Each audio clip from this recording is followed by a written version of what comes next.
এক গ্রামে হাসিব নামে একটি ছেলে থাকত।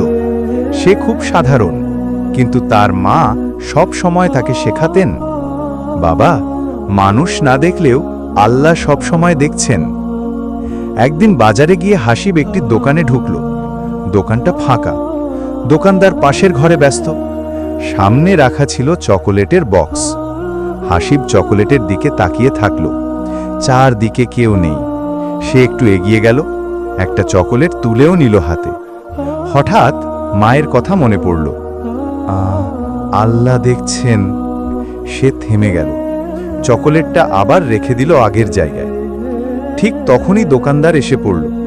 সে কিছুই বুঝতে পারল না, শুধু হাসিবকে বলল, কি চাই বাছা? হাসিব মাথা নিচু করে বলল, চকোলেট নেব, কিন্তু টাকাও সঙ্গে এনেছি। দোকানদার হেসে বলল, আল্লাহ তোমার এই ঈমানকে কবুল করুন, তুমি সৎ থেকেছ। এই চকোলেটটা আজ তোমার জন্য উপহার।